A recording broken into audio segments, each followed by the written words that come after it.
ከዛ ውይይት ተካሄደ። ያው እንደምታዩት ነው። ስነ ምግባርና ግብረ ገብ አለ። 15 ሰው ነው የሰለመው።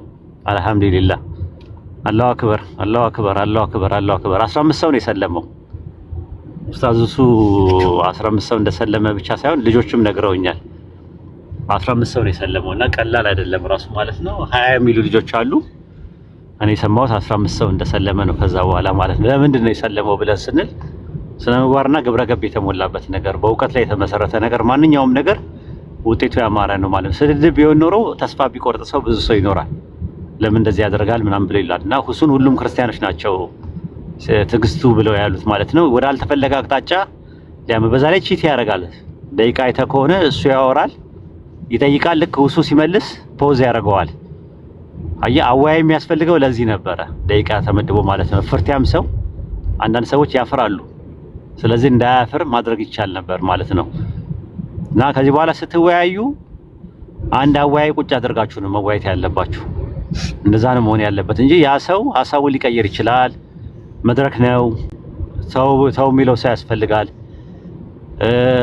ታዛቢ ያስፈልገዋል። እንደዛ ነው እንትን ያለው እንግዲህ ከጨዋ መምህራንን መጽሐፍ የጻፉ የልቦና ችሎት ጸሐፊ ዲያቆን በረከት አዝመራውን የሆነ ሰዓት ላይ ውይይት ጠርቼ በጣም የተረጋጋ ሰው ስለሆነ በጣም ሙቀትም ስላለው ክርስትናና እስልምና ላይም ስለሰራ አሁን ላይ ፕሮቴስታንት ላይ ቢሰራም ነገር ግን ስለሚሰራ እሳቸውን አክብሬያቸው የውይይት ጥሪ አድርጌ ሳቀርብ ምንድነው ያደረጉት? እውቀት የለውም፣ ቴዎሎጂ አልተማረም፣ ባለጌ ነው፣ ተሳዳቢ ነው ብለው ተናግረዋቸው ተመልሰው እሳቸው ደግሞ አጋጣሚ ሌላ ሰው ደግሞ ሌሎች ክርስቲያኖች አይ ባለጌ አይደለም፣ ተሳዳቢ አይደለም፣ ጥሩ ልጅ ነው ምናምን ብለው ነግረዋቸው አግኝተውኝ መጽሐፍን መጀመሪያ ላንብብ፣ እኔ በስላሴ ዙሪያ ላይ አልወያይም፣ በነገረ ክርስቶስና በነገረ ድህነት ላይ መነጋገር እችላለሁ ብለውኝ በዛ ላይም ጽሑፍ ያለው በዛ ላይም ጥናት አጥንቻለሁ ስላቸው በቃ እንደዛ ከሆነ መጽሐፍን መጀመሪያ ልየው ብለው አብዱ መርካቶ ነበረ።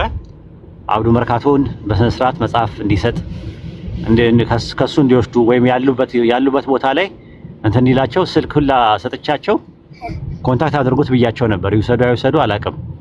በዚህ ደረጃ አድርገም የሚቀጥለው ቀን ግን አበዱ። ሊወያዩ ነው ምናምን ብለው እንትን አሉ። በጣም እንትን ሆነ። እኔ እስካየሁት ድረስ ወይድን እስካየሁት ድረስ ውስጡን ፈጣሪ ነው የሚያውቀው አሉ እሳቸው። እስካየሁት ድረስ ምንም ነገር ያየሁበት ነገር የለም። በስነ ስርዓት አክብሮኝ ነው የሚያወራኝ።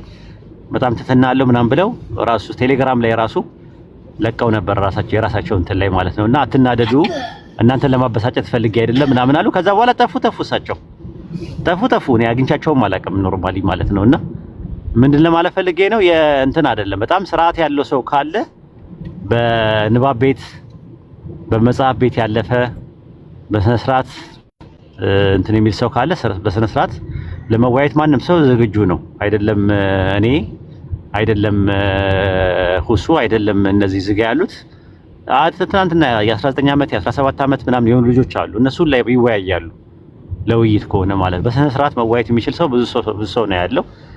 ኢንሻአላህ አንዳንድ እንትኖችም ዜናዎችም ይኖሩናል። በፊት የነበሩት ትላልቅ ኡስታዞችም ወደ ቲክቶክ ዓለም የሚቀላቀሉበት ጊዜ ቅርብ ነው ኢንሻአላህ።